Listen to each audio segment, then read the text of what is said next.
Iniciada. Perfeito. Bom dia.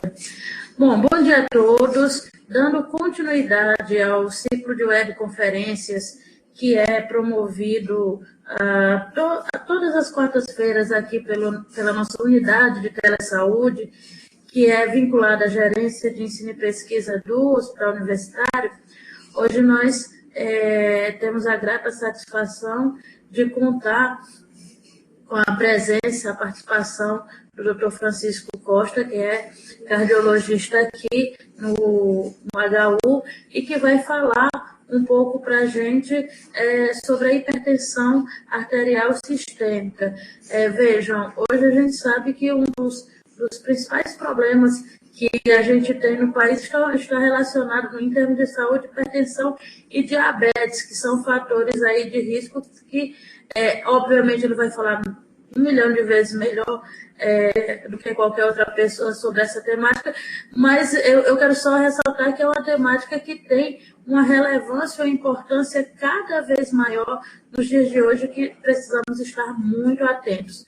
Então, eu agradeço desde já ao Dr. Francisco a participação aqui no ciclo de webconferências. Peço a todos que coloquem nome completo e e-mail para que, ao término das webconferências, a gente possa emitir os certificados de participação de vocês. Portanto, nome completo e endereço de e-mail para esse envio. Então, doutor Francisco, muito obrigada pelo aceite do convite, estar aqui para conversar com a gente sobre a temática, e eu passo a palavra agora para o senhor. Tenha um bom dia. Bom dia a todos, bom dia professora Francisca, bom dia Felipe, obrigado à ENICE e à diretoria do Hospital Universitário pelo convite. Então, dando continuidade ao nosso ciclo de palestras para web, hoje nós vamos falar de um tema de fundamental importância em termos de saúde pública, que é a hipertensão arterial. Os números são impressionantes, as complicações são graves, e é por isso que nós estamos aqui. E nesses próximos 40 minutos eu espero poder clarear as ideias sobre esse assunto tão importante.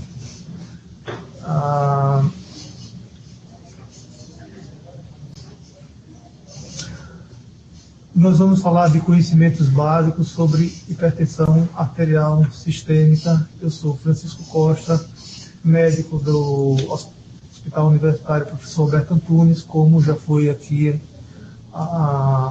esclarecido pela professora Francisca. E nós começamos aqui a nossa explanação conceituando, definindo o que seja hipertensão arterial, né? A hipertensão é uma doença que vai muito além de simples aumento de níveis pressóricos, né? Não é à toa que mais de 80% dos indivíduos com hipertensão arterial têm outras doenças associadas, né? Como glicemia de jejum alterada, a resistência à insulina, colesterol ruim, o LDL alterado, o bom colesterol HDL baixo, além de uma associação evidente com diabetes, né? O hipertenso, a gente sabe que tem 2,5 vezes mais probabilidade de desenvolver diabetes. Então, é importante que a gente saiba que é uma doença que está muito além de simplesmente cifras tensionais aumentadas. É 14/9, não é só isso. Além disso, a progressão da doença ela está associada com a chamada lesão de órgão-alvo, ou órgãos-alvos, que são o sistema arterial como um todo e, particularmente, cérebro, coração e rins. A gente vai ver adiante tudo isso de forma detalhada. Em termos de sintomas, né, a gente costuma dizer que a hipertensão é um inimigo silencioso. Ele mata sem fazer barulho, né? A ausência de sintomas é o mais comum, que a gente observa em indivíduos que portam hipertensão arterial sistêmica, né? Há uma certa confusão em consultório, a gente vê muitos pacientes chegar dizendo, olha, eu estou com hipertensão, ou estou com a pressão alta porque eu estou com dor de cabeça, ou porque o nariz sangrou, ou porque está cansado. A relação desses sintomas com hipertensão, a gente sabe que é pobre, né? Em algumas situações, pode haver sintomas sim, o paciente pode ter uma dor de cabeça muito forte, tontura, vômito, borramento da visão, falta de ar, mas isso acontece quando já ocorreu lesão de órgão-alvo, nos casos de hipertensão grave, nas emergências hipertensivas, a gente pode se deparar com tais situações numa porta de pronto-socorro, ou naquele paciente que já teve lesão de órgão-alvo, que já teve problema no cérebro, no coração ou no rim. Então, o que deve ficar claro para todos é que um dos grandes problemas da hipertensão é porque é um inimigo silencioso, ela não costuma dar sintomas. Quando a gente vem saber, o estrago está feito. A principal mensagem que deve ficar em termos de sintoma é que a hipertensão é uma doença que não costuma dar sintomas. Aqui a gente tem a prevalência da hipertensão no Brasil e no mundo, né? A gente sempre fala que a hipertensão é uma doença muito justa, muito democrática, né? Ela acomete brancos, negros, mulheres, homens, idosos, jovens, ricos e pobres, né? No Brasil, a gente tem estudos aqui mostrando que, dependendo da região, a prevalência varia de 22% a 44%, mas, em média, a gente sabe que em torno de 25% a 30% da população brasileira sofre de hipertensão, né? Então, veja, o Brasil hoje tem em torno de 200 milhões de habitantes, se a gente fizer uma conta redonda aí de 30%, em cima disso são mais ou menos 60 milhões de pessoas hipertensas, né? Para a gente ter uma noção do que significam esses números, né? Isso é o equivalente à população inteira de países como a Itália, a Alemanha e a Inglaterra, que não são países pequenos, né? Então, a prevalência da hipertensão é muito grande e isso é uma causa de muita preocupação para a comunidade médica. Bom, em termos de epidemiologia da hipertensão, a gente vai e volta, mas assim, como falei, em torno de 25% a 30% da população geral. A gente sabe que a hipertensão é uma doença ligada ao passar dos anos, né? Quem vive tem mais chance de ter hipertensão. Então, na população geral, esses números ficam em torno de 25% a 30%. A gente sabe que em torno de 5% de crianças e adolescentes sofrem desse mal, mas a gente sabe que é uma doença relacionada à idade, né? O envelhecimento é um fator de risco para a hipertensão, como a gente vai ver mais adiante.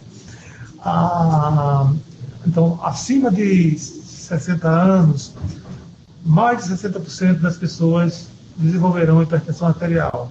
E acima de 70 anos, veja que impressionante, 3 em cada 4 pessoas terá ou tem hipertensão arterial sistêmica, né?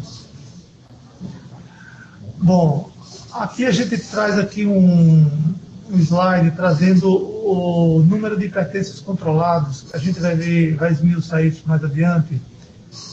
E talvez seja um dos grandes problemas da hipertensão, seja o controle efetivo da doença, né? Veja que no Canadá a gente tem 66% de hipertensos controlados. Nos Estados Unidos isso já cai para 52%. Na Europa isso varia muito, mas vai de 12% a 36%. No Brasil, há estudos mostrando de 9% a 19% de controle de hipertensão arterial. Mas o que a gente sabe na média do Brasil é que em torno de 10%, veja, apenas 10% das pessoas hipertensas, ou seja, 10% dessa massa de 60 milhões de pessoas tem sua pressão efetivamente controlada. E isso talvez justifique tanta tragédia, tanto derrame, tanto infarto, tanto doentes sofrendo em máquina de diálise, né? Mas a gente vai falar um pouco mais adiante sobre isso. Aqui nós trazemos alguns os fatores de risco para a hipertensão. Isso é muito importante para o público em geral, né? Como falei anteriormente, a idade é um fator de risco para a hipertensão arterial. Quem vive tem mais chance de ser hipertenso um dia, né? Na população geral, nós temos aí em torno de 25% a 30%, acima de 60 anos, mais de 60%, como falei há pouco, acima de 70 anos, 3 em cada 4 indivíduos terá hipertensão arterial, ou seja, 75%, né? Em relação a gênero e etnia, a gente sabe que até os 50 anos é uma doença mais prevalente em homens. A partir dos 50 anos, a coisa tende a se igualar. Homens e mulheres passam a ter as mesmas probabilidades de desenvolver a doença, né?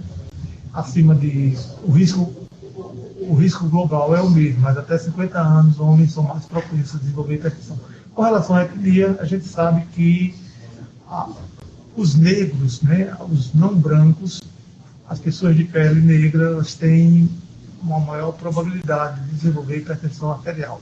É o dobro, né? Uma pessoa de cor negra, ela tem o dobro de probabilidade de desenvolver hipertensão arterial. Com relação à obesidade, né, talvez como fator isolado seja o fator mais importante para o desenvolvimento de hipertensão arterial. A gente sabe que ganhos de 2 a 3 quilos já são suficientes, né? Eles funcionam como um gatilho e já são suficientes. Veja, já é suficiente um ganho de 2 a 3 quilos, já é suficiente para funcionar como um gatilho para aquele indivíduo que tem uma propensão à hipertensão desenvolver a doença. Com relação ao sal, a gente sabe que no Brasil, o povo brasileiro consome pelo menos 2 vezes a quantidade de sal de que o nosso organismo necessita para funcionar bem. Porque o organismo precisa de sal, né? Mas a gente precisa de 5 gramas de sal, mais ou menos. A dieta média do brasileiro mostra que ele consome de 10 a 12 gramas de sal por dia, ou seja, é muito mais do que o necessário. E há uma relação direta entre sal e hipertensão. Há estudos em comunidades no Japão, por exemplo, que consomem 30, 40 gramas de sal por dia. É um absurdo, né? E esses estudos mostram que essas pessoas, que a prevalência de hipertensão nessas comunidades japonesas é acima de 50%. Por outro lado, ou inversamente, há estudos aqui no Brasil, em comunidades indígenas que não têm o hábito de usar sal, e esses estudos mostraram que a prevalência de hipertensão entre esses índios foi igual a 0. Veja que interessante, né? Então, isso mostra claramente a relação cristalina entre sal e hipertensão arterial. O álcool também é uma pergunta muito frequente em consultório, né? A gente sabe que a relação do álcool com a hipertensão é um comportamento, é o que a gente chama de bifásico. Álcool em pequenas quantidades parece diminuir a pressão, né? Porque exerce um efeito vasodilatador, relaxamento dos vasos. Mas o álcool, em grande quantidade, ele não só aumenta a pressão, como interfere no tratamento, ou seja, torna mais resistente o tratamento à hipertensão. Então, o que a gente chama de quantidade pequena de álcool, moderada, é o equivalente até a 30 gramas de etanol. O que é 30 gramas de etanol dia, né? Seria o equivalente a uma cerveja, que é em torno de 600 ml, ou 2 taças de vinho, em torno de 300, 320 ml, ou 2 doses de destilado. Aqui eu não estou fazendo nenhuma apologia a álcool, estou pedindo, estou fazendo apologia a álcool, estou mandando ninguém beber. Mas eu tenho o dever, eu tenho a obrigação de esclarecer as coisas de forma correta, né? Então, em relação ao álcool, é isso. O ideal é não beber, mas para as pessoas que têm o hábito, o ideal seria que não passasse dessas quantidades, né?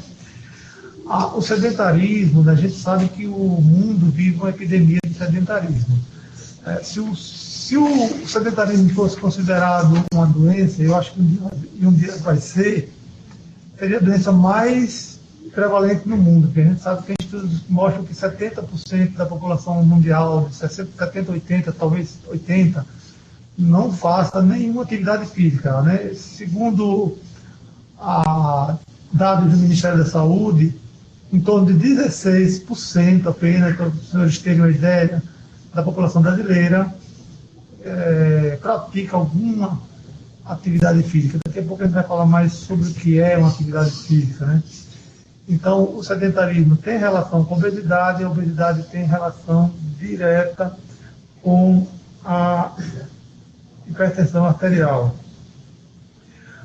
A atividade física é tão importante que em indivíduos predispostos ou naqueles pré-hipertensos, o simples fato de fazer alguma atividade física retarda o surgimento da doença, né? Ele serve como prevenção, e naqueles pacientes que já são hipertensos, a atividade física também ajuda no controle da doença.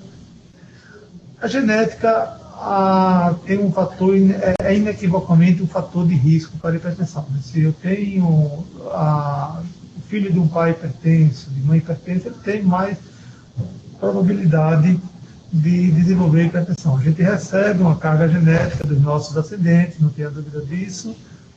A influência disso é bem estabelecida, mas nós não temos ainda, nos dias de hoje, como apontar o risco individual para desenvolvimento de hipertensão, né? Então, quem é o filho do pai hipertenso, da mãe hipertensa, tem 5 filhos, 3 são hipertensos, 2 não são. Por que não são? A gente não sabe apontar, mas a gente sabe que a hipertensão é uma doença sobretudo ligada a estilo de vida. Então a gente não deve usar a genética como um biombo, né? Como uma coisa para a gente se esconder.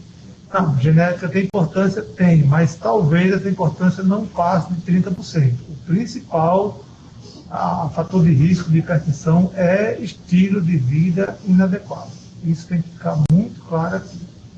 Nesse slide aqui eu trouxe um estudo americano de 1961, veja que já apontava o controle da hipertensão. Veja que em qualquer nível, nas pessoas que têm mais hipertensão, quanto maior é a faixa, o nível de pressão arterial, menor a sobrevida, né? Isso vale para ambos os sexos e para todas as faixas etárias, né? Veja que o estudo constou aqui de indivíduos até 45 anos, até 55, acima de 55. Em todos esses cortes, nós vemos que as pessoas que têm mais pressão alta vivem menos. Bom, aqui nós chegamos à avaliação clínica de um hipertenso, né? A gente, quando consulta o hipertenso, a gente precisa confirmar o diagnóstico de hipertensão, identificar fatores de risco, pesquisar a lesão em órgão-alvo, né? Que eu já falei, os principais são o cérebro, o coração e o rim, pesquisar doenças associadas, estratificar o risco desse hipertenso e pesquisar causas de hipertensão secundária quando for necessário. Aqui eu quero falar um pouquinho de hipertensão secundária, né? Porque a gente sabe que em torno de 95% dos hipertensos são chamados hipertensos essenciais, né? Ou seja, são aqueles hipertensos, né, que são hipertensos, mas a gente não sabe qual é a causa. Ele tem que tomar remédio, e tem que tomar remédio pelo resto da vida e pronto, né? Mas em 5% dos casos, essa hipertensão tem uma origem, né? E nesses 5%, a maioria dos casos de hipertensão secundária é relacionada a alguma doença renal. Então, quando o médico suspeitar que pode haver uma doença por trás da hipertensão, ele tem a obrigação de investigar exaustivamente, porque nesses casos, quando se remove a causa, se cura a hipertensão. A 5%, veja, 5% a gente pode achar que 5% é um número baixo, né? Mas vamos trazer aqui para Alagoas. Alagoas tem 3 milhões de habitantes. Se a gente calcular 5% de 3 milhões, são 150 mil pessoas. Então, veja, 150 mil pessoas é mais ou menos a população de, talvez, de Arapiraca, né? Que é o maior município de Alagoas em termos populacionais. Veja, a gente tem aí uma massa de pessoas perambulando por postos de saúde, por consultórios, com a pressão lá de 18 por 12, de 20 por 12, de 20 por 13, que não baixa.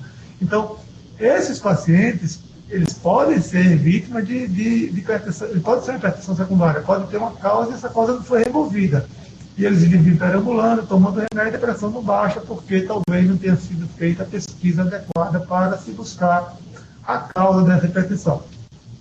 Essa é a mensagem que eu quero deixar aqui. A gente fala em lesão de órgão-alvo porque o grande problema da hipertensão é que quando ela se mantém com esses níveis sustentados, ela causa lesão nesses chamados órgãos-alvos, né?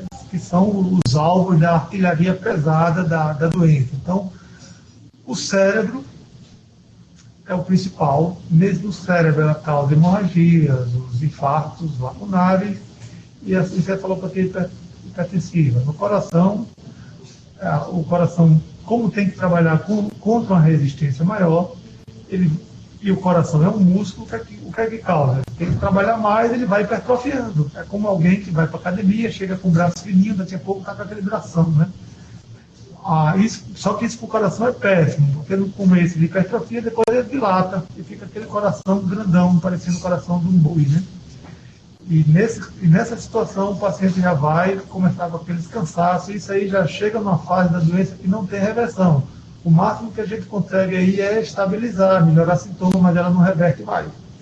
No rim, ela causa a nefroesclerose, e em torno de 30% ou 40% desses pacientes que a gente vê sofrendo em máquina de diálise tem como causa básica a hipertensão arterial. Esses pacientes, que quando chegam nesse estágio, que é o estágio 5 da doença renal, a gente sabe que ele precisa de uma terapia renal substitutiva para se manter vivo. Ou seja, ou ele está ligado numa máquina de diálise, ou ele consegue um transplante, porque, em outra hipótese, ele não tem condições de viver mais. Causa problemas nas artérias, no sistema arterial como um todo, aterosclerose, dissecção da aorta, que é uma das maiores emergências médicas que pode existir, e nos olhos a hipertensão causa as chamadas lesões retinianas.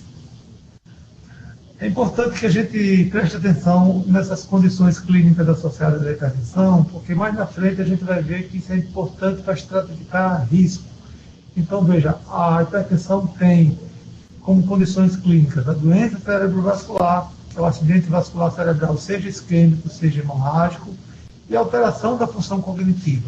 Muitos desses pacientes idosos que têm alteração de cognição, que são classificados como nas síndromes demenciais, o que levou a isso foram aqueles pequenos focos de infartos lacunares causados por uma hipertensão de longa data e não tratada, ou tratada de forma inadequada, né? A doença cardíaca, a gente tem o infarto, a angina, a revascularização miocárdica, né? São os pacientes que têm ponto de safena, que têm insuficiência cardíaca, o coração dilatado, e a hipertensão, ela tem uma relação direta com essas doenças. A doença renal, como falei, que vai do estágio 1 até o estágio 5. Estágio 5 significa máquina de diálise ou transplante renal, né? A nefropatia diabética e o déficit importante de função, que é quando o clearance de creatinina, a depuração de creatinina está abaixo de 60 ml por minuto. A retinopatia avançada, que pode levar até a cegueira, e a doença arterial periférica, né? Esses pacientes que têm dores na perna, nas pernas, quando caminham, não aguentam caminhar. Em algumas situações, nos casos mais extremos, eles podem chegar até a amputação de membro, né? Então, todas essas são condições clínicas associadas. Quando a gente vai estratificar risco também de paciente com hipertensão, a gente tem que estar ligado na chamada síndrome metabólica, né? Então, o que é que caracteriza uma síndrome metabólica? Obesidade abdominal, homem, cintura abdominal acima de 94 e mulheres acima de 80, os triglicerídeos acima de 150, o HDL, que é o bom colesterol, baixo, né, que no homem é abaixo de 40, na mulher abaixo de 50, a pressão arterial acima de 13 por 8,5 e uma glicemia de jejum maior ou igual a 100 mg por decilitro. Veja, nós temos aqui 1, 2, 3, 4, 5 critérios. Tendo 3 dos 5, a gente já fecha o diagnóstico de síndrome metabólica. E por que é importante a gente fechar esse diagnóstico? Porque ele entra na estratificação de risco e a gente sabe que o doente que tem síndrome metabólica, ele tem de cara um risco 2,5 vezes maior de morrer de uma doença cardiovascular. Então, quando a gente estratifica risco, a gente tem que saber se esse doente tem uma condição clínica associada, como eu mostrei no slide anterior. A gente tem que saber se esse paciente tem síndrome metabólica. A gente tem que saber se esse paciente tem lesão de órgão-alvo ou se esse paciente é simplesmente diabético, porque só a presença do diabetes já coloca esse paciente numa condição de alto risco. Então, eu falei isso tudo para chegar nesse slide, né? Esse slide é grande, é um slide mais para médico, mas assim, eu trouxe esse slide para mostrar aqui como é importante classificar risco. Veja que num paciente com pressão, com pressão normal, vou apontar aqui, né? Com pressão normal, aqui, ótimo, normal. Se esse paciente tem mais de 3 fatores de risco, ou seja, se esse paciente, além da hipertensão, se ele fuma, ou se ele tem colesterol alto, ele já vai para a classificação de moderado risco. Ou se ele tem a síndrome metabólica, de que eu falei no slide anterior, se ele tem diabetes mellitus, ou se ele tem lesão de órgão-alvo. Lesão de órgão-alvo, cérebro, coração e rins. Também já falei no slide anterior.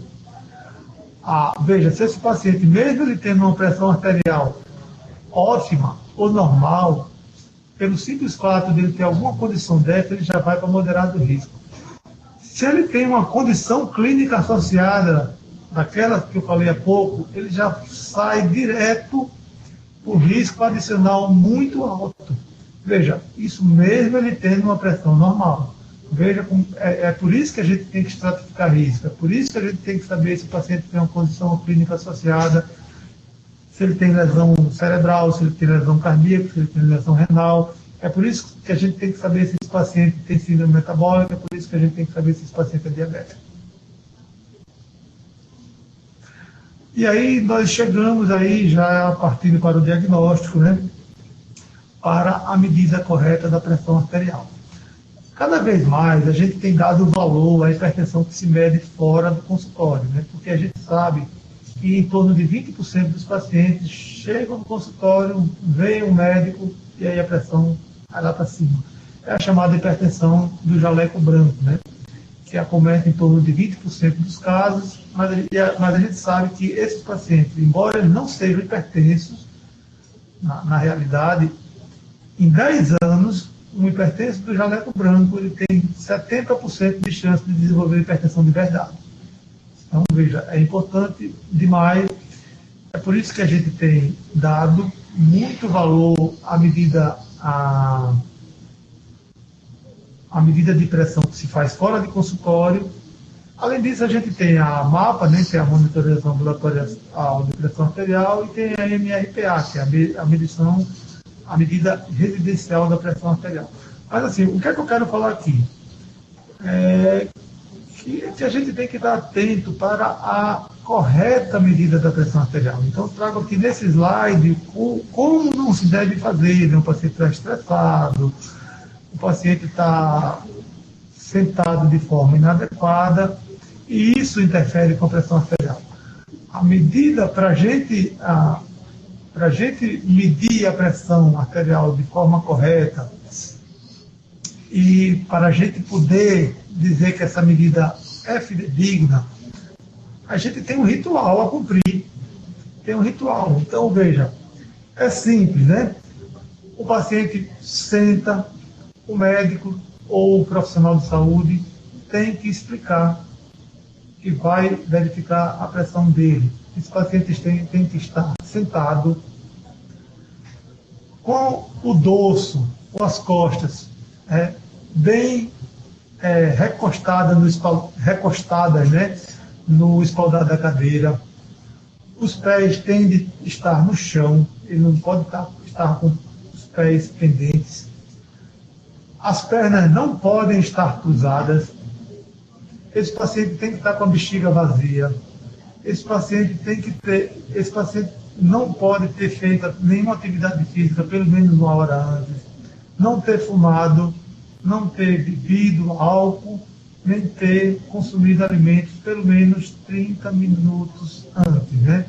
O braço tem de estar na altura do coração, o paciente em repouso, pelo menos 5 minutos sentado. É por isso que eu sempre vou fazer na anamnese, o paciente está sentado, primeiro eu converso, quando dá mais ou menos esses 5 minutos é que o médico deve fazer a aferição da pressão. Então, o braço na altura do coração, de preferência o braço direito, porque o braço direito, em geral, apresenta uma medida, um nível de pressão um pouquinho maior e a gente sempre tem que pecar por excesso.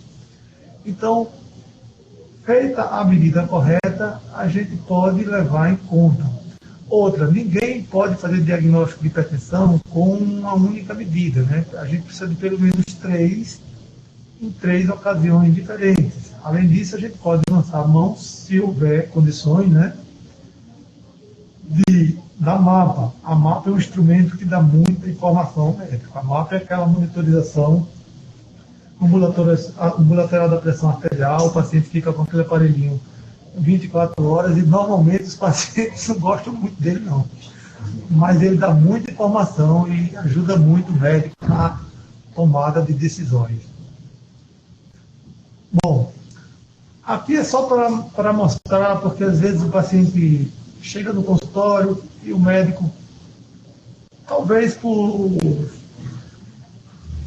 falar pouco, né, as consultas estão ficando cada vez mais rápidas, né?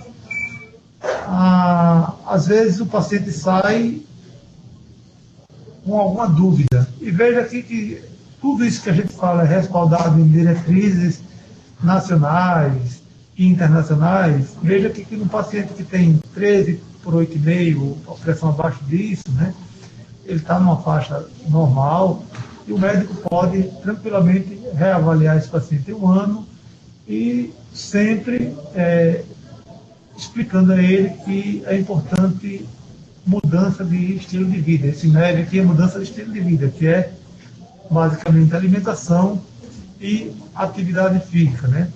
Se esse paciente está no nível de pré-hipertensão, ou seja, se ele está ainda abaixo de 14/9, o médico pode reavaliar esse paciente em 6 meses, sempre insistindo em mudança de estilo de vida. Se esse paciente já chega aqui no estágio 1 de hipertensão, que é aquele caso que o paciente está acima de 14/9 e vai estar abaixo de 16/10, o médico tem a obrigação de confirmar em até 2 meses e, se houver possibilidade, de fazer uma MAPA ou uma MRPA.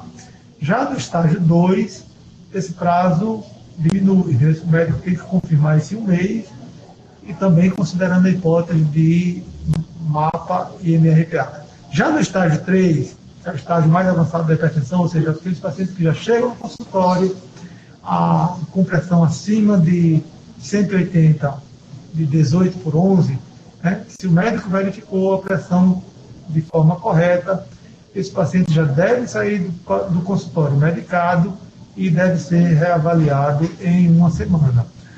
Aqui só lembrar que se o paciente tiver níveis diferentes de classificação, por exemplo, se a pressão sistólica dele for, por exemplo, 13 e a diastólica for 11, então esse paciente cai no estágio 3, né? Sempre vale a mais alta, porque a gente tem que pecar sempre por excesso.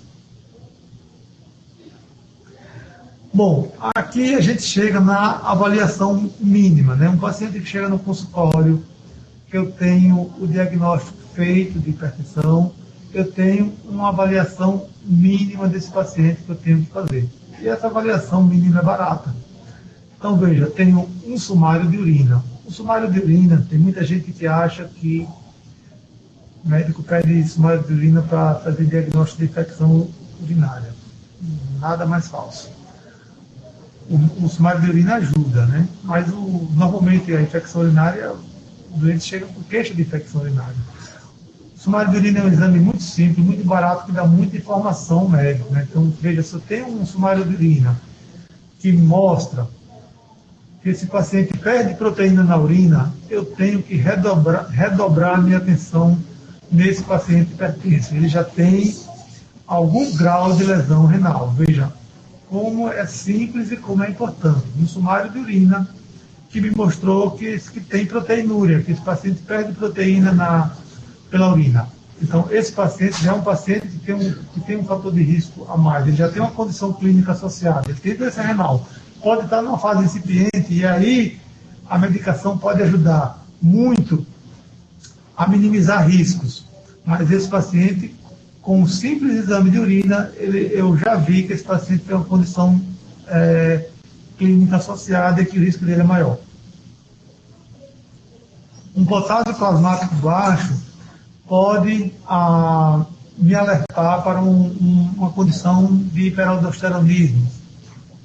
Uma creatinina plasmática alta pode mostrar que esse paciente já está numa fase mais avançada de doença renal.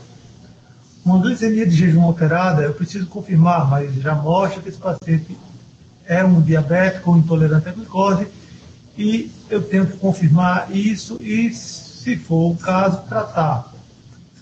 Um colesterol total alto ou um HDL baixo ou um triglicerídeo alto, também, dependendo da situação e de outros fatores de risco, já necessita de uma intervenção terapêutica própria. O ácido úrico plasmático também entra nessa avaliação laboratorial inicial, porque se sabe que há uma relação entre ácido úrico alto e hipertensão e doença cardíaca. Não se sabe se ele é um fator de risco ainda, direto, ou se ele é apenas um marcador.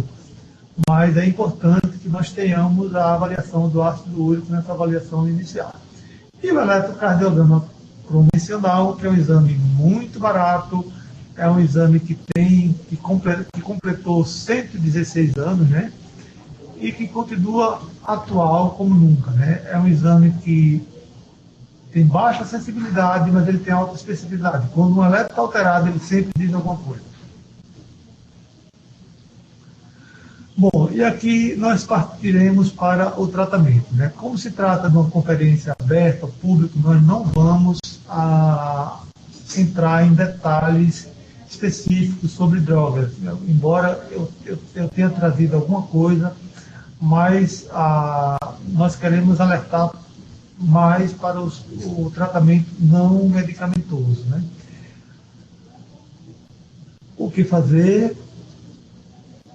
Bom, é importante que a gente saiba que nós temos objetivos no tratamento da pressão arterial, né? Reduzir a pressão arterial abaixo de 14/9, fazer ela idealmente abaixo de 13/8,5.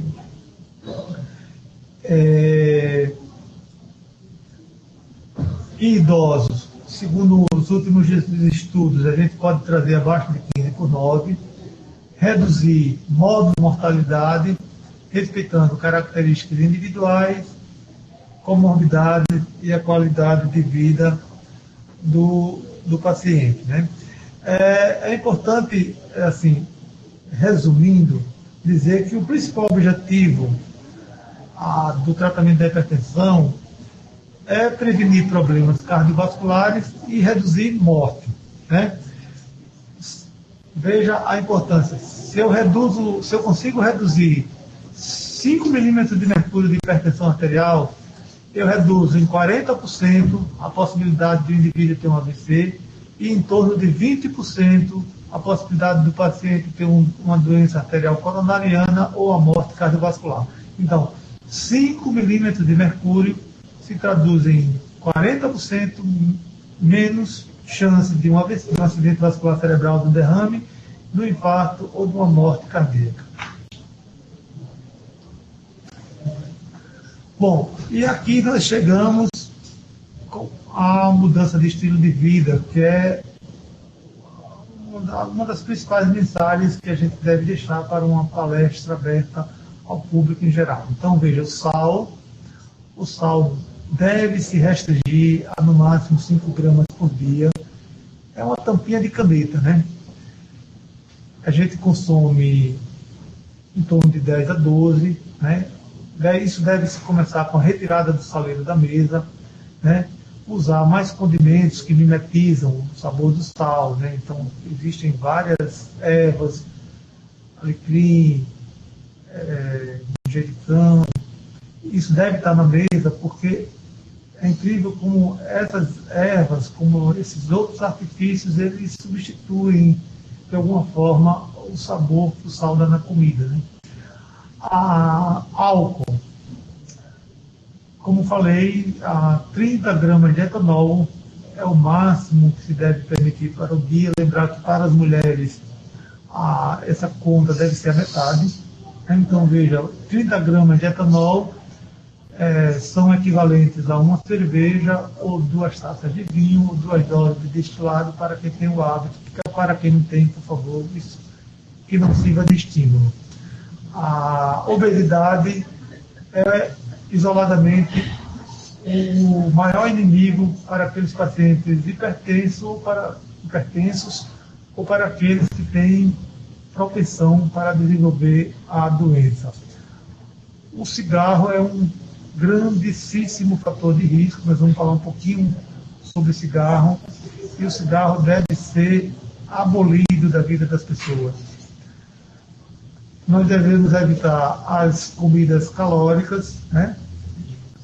E, se não é possível acabar com o estresse, a gente tem que aprender a conviver com ele. Bom, o tratamento não medicamentoso passa obrigatoriamente por uma dieta saudável e por atividade física, né? Então, veja aqui, a gente traz aqui nesse slide da esquerda a famosa pirâmide alimentar, né, que a gente vai da base para o topo, né? Na base estão os alimentos que devem ser mais consumidos, os cereais, os pães integrais, os tubérculos, né, que são as raízes da macaxeira, o inhame, a batata doce. São carboidratos complexos, são carboidratos que o organismo leva tempo para absorver, que gasta energia para absorver. São carboidratos que têm um índice glicêmico baixo e, portanto, muito saudáveis para quem quer ter uma alimentação correta e controlar peso, né? Logo em seguida nós temos as hortaliças e as frutas, né? Nós temos porções, né, por dia, né, de 5 a 9 porções na base, depois de 4 a 5 porções de hortaliças e frutas. Depois nós temos as leguminosas, que são os feijões, as ervilhas, as lentilhas, né? Depois nós temos os leites, né? Dá preferência ao desnatado e semidesnatado, carnes e ovos, e no topo da pirâmide o que a gente deve evitar, né? Os óleos, né? As frituras e os açúcares de um modo geral, né? No slide da esquerda nós temos aqui as atividades físicas, chamando a atenção sempre para as atividades aeróbicas, né? A Organização Mundial de Saúde recomenda 30 minutos por dia, 5 vezes por semana, ou seja, a gente tem que ter em mente 150 minutos por semana. 150 minutos por semana seriam equivalentes a 30 minutos por dia durante 5 dias na semana, né?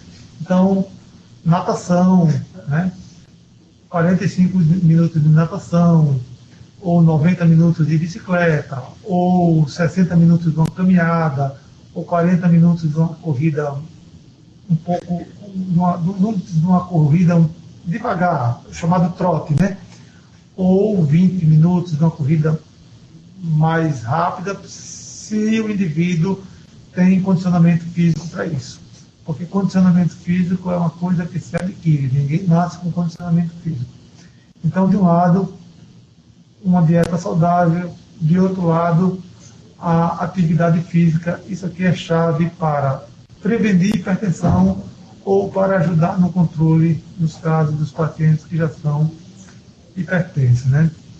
Esse slide aqui eu trago basicamente o que eu falei anteriormente. Veja que a redução de peso isoladamente é o fator que tem mais impacto na redução da pressão.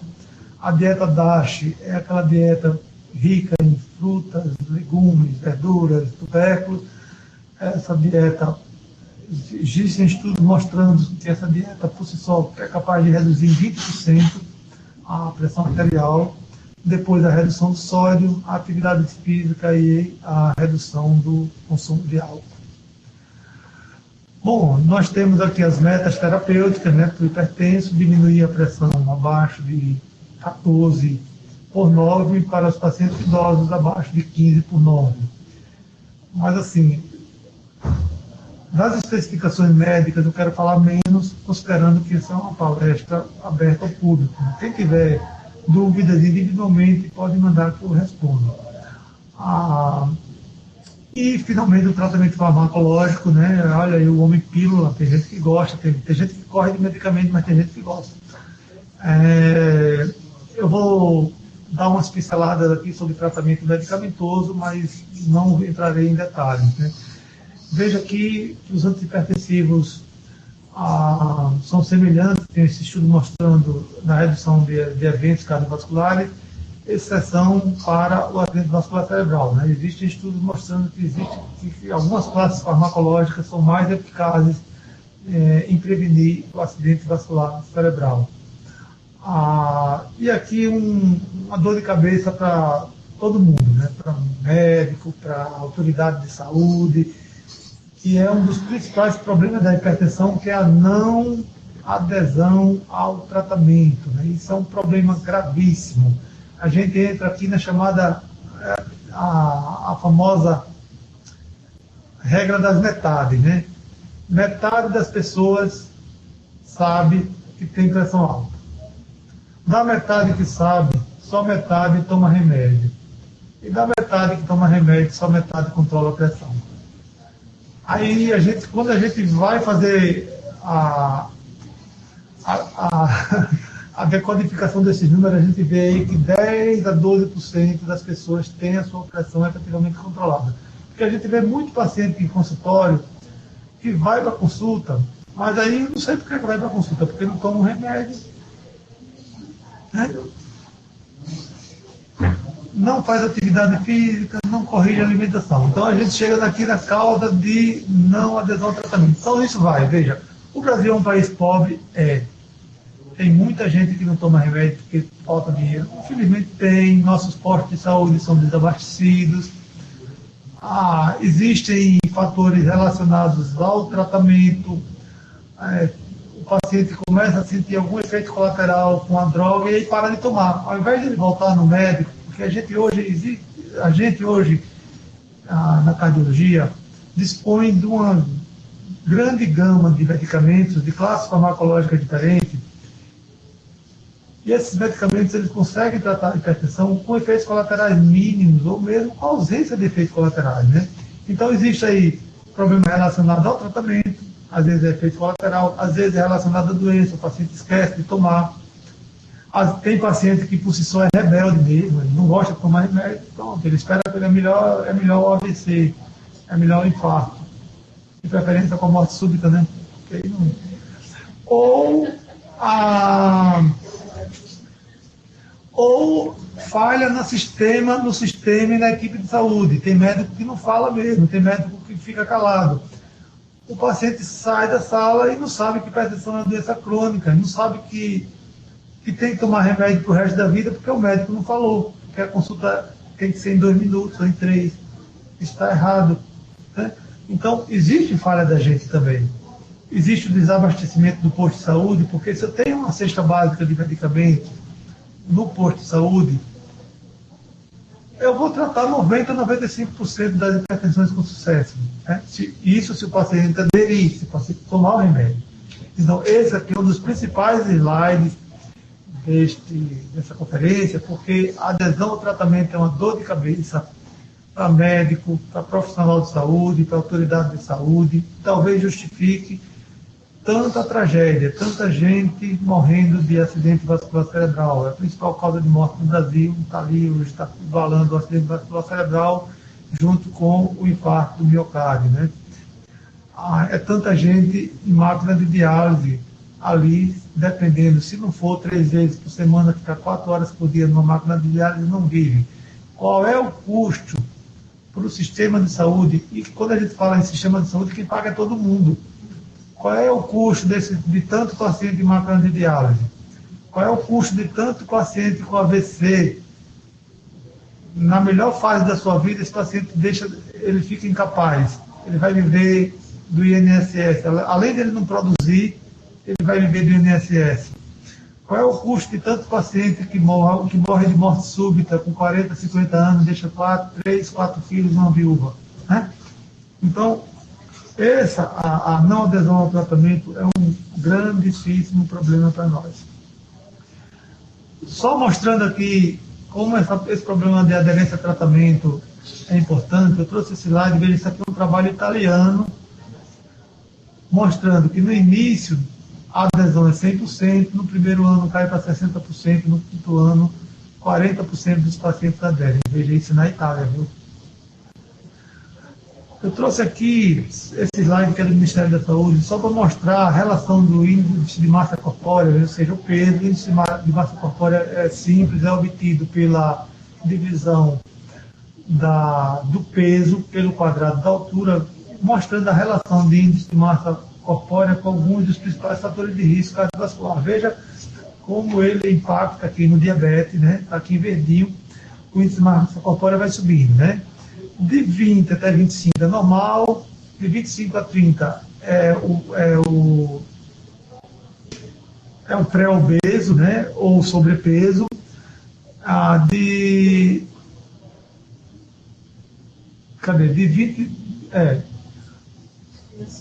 30 a 35 é o grau 1, de 35 a 40, o grau 2, acima de 40 é o grau 3, é o obeso mórbido, né? É o obeso mórbido acima de 40, o IMC. Então veja aqui que acima de 29 de IMC, olha a relação com o diabetes, olha a relação com o colesterol alto, agora olha a relação com a hipertensão. É como se no diabetes e na dislipidemia essa progressão fosse aritmética, né? Na hipertensão é uma progressão geométrica. Veja como ele estoura, vai lá para cima, tá vendo? O IMC impacta uma relação muito grande com a hipertensão arterial. Aqui, só para trazer, eu tinha falado do tabagismo antes, que a gente tem que desencorajar o uso do cigarro, né? O vício do cigarro, e mostrar que o principal fator de mortalidade relacionado ao tabagismo são as doenças cardiovasculares, né? Veja, é a primeira. O câncer de pulmão e a doença pulmonar obstrutiva crônica ficam em segundo e terceiro lugar, né? E aqui só para enfatizar que as doenças relacionadas ao tabaco, elas matam 5 milhões de pessoas por ano no mundo, né? Em torno de 1.000 pessoas por dia. No Brasil, são 200 mil mortes relacionadas ao cigarro, 200 mil mortes por ano. Isso são dados do Ministério da Saúde. Viu? E aqui, para falar de tratamento medicamentoso, só para dar umas pinceladas, né? Fala em monoterapia. Monoterapia é o tratamento feito com uma medicação só. A gente sabe que em torno de 1/3 dos pacientes respondem à monoterapia. Eu consigo, com um remédio só, controlar a hipertensão com um remédio só. Mas dependendo de condições clínicas associadas, vamos lembrar lá do slide lá do começo, né? De lesão de órgão-alvo, eu já tenho a obrigação de começar com terapia combinada. Esse paciente já pode sair numa primeira consulta com 2 ou 3 medicamentos. E aí? Aí fica, é aquela coisa, começa com uma droga, associa ou troca. É por isso que tem muita gente que acha que o tratamento da hipertensão tem relação com o casamento, né?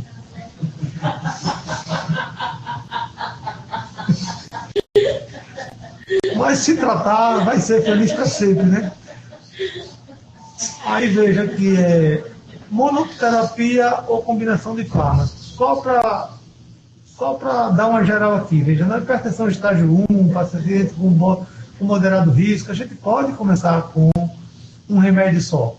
Reavalia e a chance de a gente conseguir sucesso com um medicamento só é em torno de 30%. Né? Mas se o hipertenso já está no estágio 2 ou 3, ou seja, acima de 16/10 ou acima de 18/11, se esse paciente tem diabetes, se esse paciente tem hipertrofia, se ele tem proteinúria no sumário de urina, né? No simples sumário de urina, eu já tenho que olhar para esse paciente com outros olhos, eu já tenho a obrigação de fazer uma terapia combinada para proteger esse paciente mais.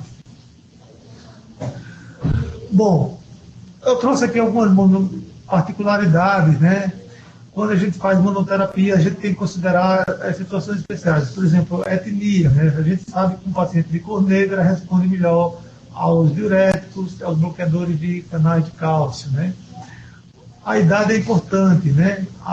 O paciente idoso também responde melhor a bloqueador de canal de cálcio e a diurético. Uma mulher em idade fértil, a gente não deve passar o inibidor de enzima ou bloqueador de receptor de angina. Deixa eu traduzir isso. É o captopril, por exemplo, a família Prio.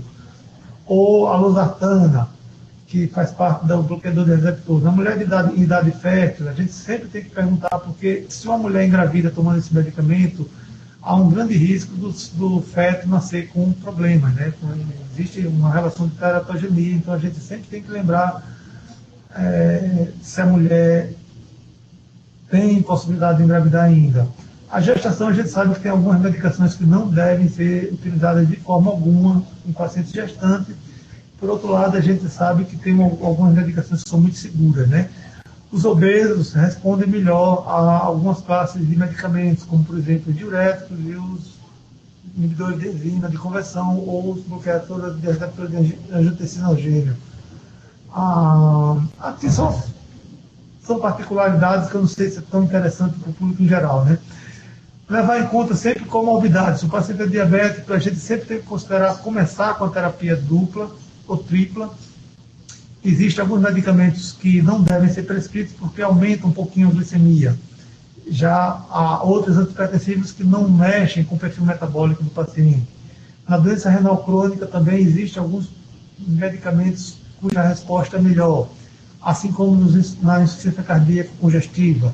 O doente que tem na asma bronca, a gente sabe que não deve prescrever beta-bloqueador, propranolol, atenolol, metoprolol, porque esses medicamentos podem causar broncoespasmo. Já na enxaqueca, a gente sabe que o beta-bloqueador ele tem essa propriedade de diminuir os episódios de enxaqueca. Então, é um slide só para mostrar que a gente deve prescrever o medicamento considerando o perfil do paciente, né? Dados demográficos, mas também doenças associadas, né?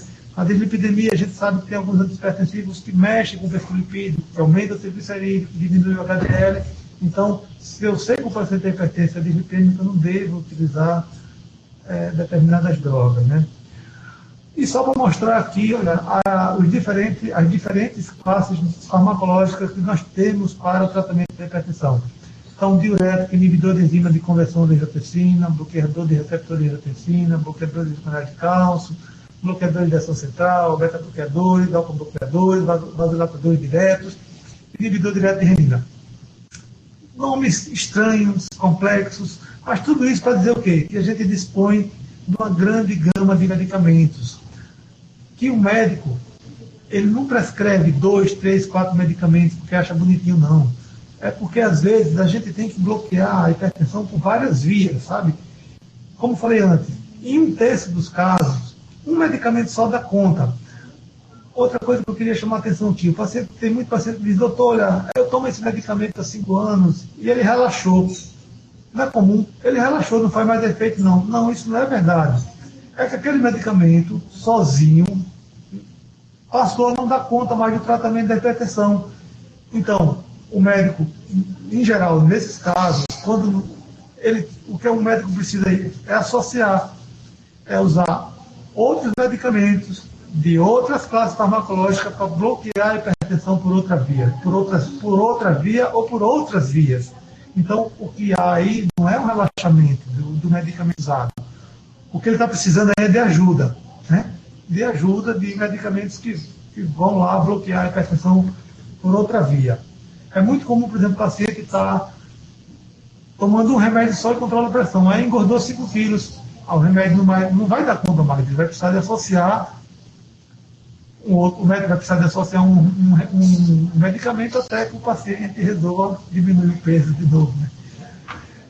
Então, aqui, veja, a gente tem muita opção de tratamento médico. Na cesta básica do SUS, a gente tem pelo menos 5 dessas classes. E como falei antes, desde que haja o medicamento no posto de saúde, a gente consegue tratar todos os casos de hipertensão arterial. E as consequências, né, da hipertensão, as consequências são nefastas. A gente sabe que a hipertensão arterial é pano de fundo de 80% dos casos de derrame cerebral. Aqui a gente está vendo uma tomografia com a poça de sangue, está vendo? Um grande acidente vascular cerebral hemorrágico, o paciente morreu. Isso aqui já é a peça anatômica, né? Então, 80% dos casos, a gente tem a hipertensão como causadora dos acidentes vasculares cerebrais. Aqui um paciente com suspeita de infarto do miocárdio, um paciente jovem. A gente sabe que a hipertensão está por trás de 40% desses casos. Aqui, veja, o que eu falei antes, um coração enorme, um coração dilatado, em decorrência de uma hipertensão arterial sistêmica não tratada de longo tempo, né? E um paciente aqui na máquina de diálise, que essa aqui é a última fase da doença renal, é o estágio 5 da doença renal. Esse paciente ele só vive se for fazer pelo menos 3 sessões de diálise por semana ou se encontrar uma alma caridosa que lhe doe o rim, né? Então, 25 a 30% dos casos de nefroesclerose hipertensiva que leva o paciente para a diálise, a gente tem a hipertensão como o agente causador. A gente conclui dizendo que a hipertensão é a doença crônica mais prevalente. É a principal causa de morte e incapacidade no mundo, né? Isso tem um relatório recente da OMS que mostra que a hipertensão causa em torno de 10 milhões de mortes no mundo e 1,5 bilhão de pessoas, veja, 1,5 bilhão é o que? 1/3 ou 1/4 da população da Terra. Ela causa alguma doença, é causadora de alguma internação, de alguma morbidade desses pacientes. O tratamento reduz de forma significativa eventos cardiovasculares. O principal problema é a baixa adesão, como falei naquele slide, e que os fármacos, né, que todos esses medicamentos que nós temos, eles são efetivos e apresentam poucos efeitos colaterais. Terminamos com os 10 mandamentos do hipertenso. Meça a pressão pelo menos uma vez por ano. Pratique atividades físicas todos os dias. 30 minutos, 5 vezes por semana, está de bom tamanho, segundo a Organização Mundial de Saúde. Se puder ser todo dia, melhor. Mantenha o peso ideal, evita a obesidade. Adote alimentação saudável, pouco sal, sem frituras, mais frutas, mais verduras, mais legumes. Reduza o consumo do álcool, se possível, não beba. Abandone o cigarro. Nunca pare o tratamento, ele é para a vida toda. Siga as orientações do seu médico ou do profissional da saúde. Aprenda a conviver com o estresse. Tenha tempo para a família, para os amigos e para o lazer. Ame e seja amado. Obrigado.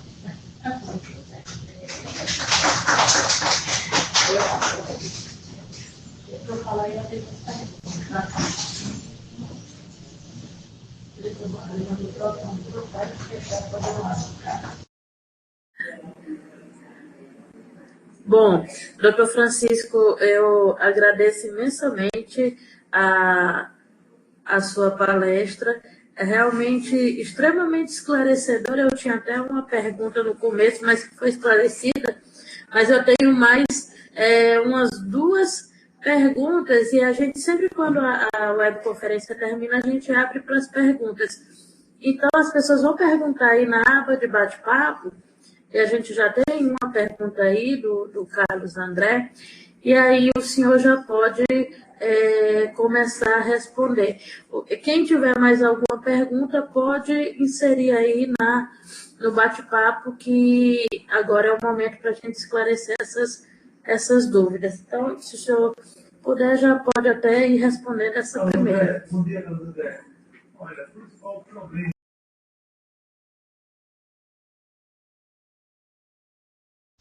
Eles são agravantes, sim, né? Porque o principal conservante utilizado pela indústria é o sal, né? Então, todos esses alimentos, esses produtos industrializados, eles possuem uma grande quantidade de sal, que é usado como conservante, né? Inclusive os refrigerantes, viu?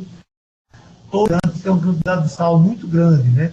Tanto os normais como os light, os diet e o zero. Não se iludam com isso. O principal conservante ali é sal. Então a carga de sal é muito grande e por isso eles são um agravante para a hipertensão. Muito boa a sua pergunta. Já tem mais aqui? Sim. Pronto. Felipe, vamos montar. Chega aqui. O Felipe sozinho fez 5 perguntas. Vamos lá. O Felipe é o quê? Aí é mais caro, viu? Meu pai é hipertenso. Olha, Felipe, eu falei um pouco de genética, né, na apresentação. Sim, você tem uma história familiar importante de hipertensão, né? Então, assim, a gente traz a carga genética dos nossos ascendentes. Você tem, sem dúvida alguma, um risco maior de ser hipertenso. Mas, como falei, talvez esse risco gerado pela carga genética não ultrapasse 30%. O principal aí é estilo de vida, né? Se você é um paciente que não pratica atividade física, que se alimenta de forma inadequada e tem sobrepeso, aí sim, isso aliado à sua carga genética vai fazer de você um paciente hipertenso, provavelmente, né? Uma pessoa hipertensa que em geral, sim, Felipe. O tratamento da hipertensão, em geral, é pela vida inteira. Acontece algumas exceções. Eu vou dizer como é que o paciente, às vezes, pode se livrar de tomar remédio para hipertensão. Às vezes, tem uma hipertensão ligada a sobrepeso, a obesidade. Corrigir a obesidade, ele volta aos níveis normais. Às vezes, ele está tomando medicamento, aí, como perde muito peso, a pressão começa a cair muito. Aí, isso é interessante, porque o médico, quando ele chega no paciente, no consultório, o médico tem que estar atento a isso. Pô, ele tomava 2 medicamentos, perdeu 5 quilos, a pressão começou a cair muito já. Então, ele pode precisar de um. Perdeu mais 5, pode precisar de nenhum. Aí, se ele mantiver peso e atividade física, pode até acontecer de ele não precisar tomar remédio mais nunca. Mas, veja, são exceções. Em geral, é tratamento para a vida inteira. E o paciente tem que sair do consultório sabendo disso. Às vezes não sai porque o médico está apressado e não fala. Sim, a segunda responde a terceira, né? Em algumas situações, sim, Felipe, a hipertensão pode ser controlada com alimentação saudável, né? Você atentar para aquela pirâmide alimentar, evitar esses produtos industrializados, que foi o objeto da primeira pergunta, porque eles têm uma carga muito grande de sal, os enlatados, esses salames, salsicha, os embutidos, né? Embutidos. E a atividade física, quando a gente fala de atividade física, a gente dá mais atenção à atividade aeróbica, né? Então, quando é uma coisa que eu não falei na aula, mas eu vou falar agora, foi boa sua pergunta. Quando é que uma pessoa é considerada ativa? Quando é que uma pessoa é não sedentária? Quando ela gasta entre 1.500 a 2.000 calorias extras por semana. Então, se você conseguir isso, 1.500 a 2.000 calorias extras por semana, além das suas atividades habituais, né? De andar, de correr aqui atrás do computador, se você consegue 1.500 a 2.000 calorias extras por semana, você já é considerado não sedentário. E como é que você consegue isso? Vamos lá. Se você fizer 40 minutos de caminhada 5 vezes por semana, se você dança de salão em torno de 1h30, 2 horas, se você andar de bicicleta 90 minutos, se você nadar 45 minutos, isso 5 vezes por semana, né? Se você fizer jardinagem 60 minutos por dia, isso dá no total 1.500 a 2.000 calorias extras por semana. Então aí você já diz, eu não sou mais sedentário, doutor. Entendeu? Deixa eu ver. Bom, é isso. Tem mais É Carlos André de novo. Não, ele só Vili, né? Willi.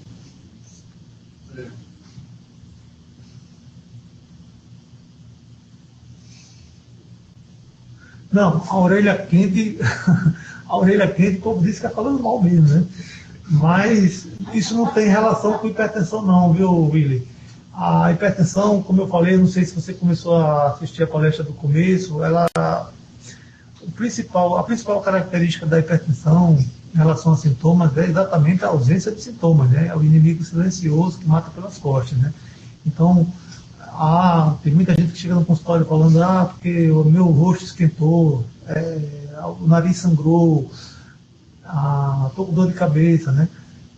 Em geral, a relação desses sintomas com a hipertensão é muito pobre, né?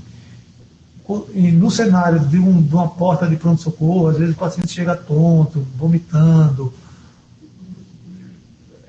com dor no peito, mas aí, veja, a gente está diante das emergências hipertensivas. Normalmente os pacientes estão com hipertensão, com 18, com 12, 13 de diastólica. Aí ele já tem sintoma, mas é por lesão de órgão-alvo, né? Não é pela hipertensão.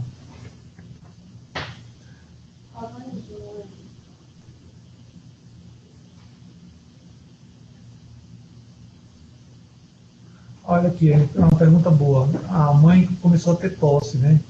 Olha, eu não sei exatamente, Rosaline, qual foi o medicamento que sua mãe tomou, né, mas existe uma classe de medicamentos, né, que são os inibidores da enzima de conversão de angiotensina, né, exemplo, captopril, enalapril, lisinopril. Em até 20% dos casos, os pacientes desenvolvem uma tosse seca, às vezes imediatamente após o início do uso, às vezes bem depois. Mas existe sim essa relação dos inibidores de enzima de conversão com tosse seca e em geral necessita de mudança do medicamento. Então veja, se sua mãe trocou um captopril pelo enalapril, ela vai continuar tendo tosse, viu? Ou pelo Ramifil, qualquer pril, qualquer inibidor de ECA. Mas existem medicamentos que não dão tosse alguma, né? Se a tosse da sua mãe é ligada a medicamento, troca-se. Mas tem que ver também se não é uma tosse de origem alérgica, se não tem outra coisa por trás, né? Para gestantes, os cuidados devem ser redobrados, correto? Eu não sei bem o que ela quer dizer com a pergunta. Uma gestante, veja, na gestante hipertensa, sim. A gestante hipertensa tem que ter um pré-natal feito pelo obstetra e tem que ter um pré-natal feito pelo cardiologista. Porque numa pessoa normal, o que acontece? Numa mulher normal, a placenta funciona como uma fístula. Então, veja, numa mulher normal, a pressão normal numa gestante é a pressão cair. Se ela tem 12/8 normalmente, quando ela engravida, ela vai para 11/7, 10/7, né? Porque a placenta funciona como uma fístula. Mas na mulher hipertensa, ela pode desenvolver a doença chamada doença hipertensiva específica da gravidez.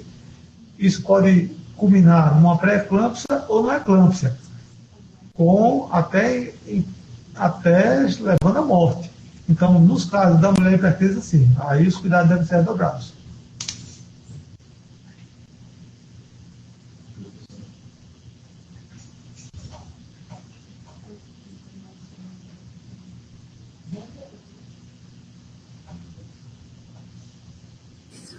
Bom, então, acho que a gente já teve aí uma série de perguntas, já explorando o doutor Francisco aí até altas horas.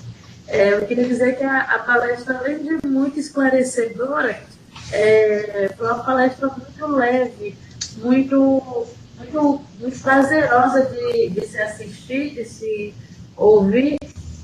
Sobretudo quando falou do casamento, achei hilário. Então, de uma forma que fica muita coisa registrada. Então, agradeço realmente imensamente a sua participação aqui junto à nossa unidade de telesaúde.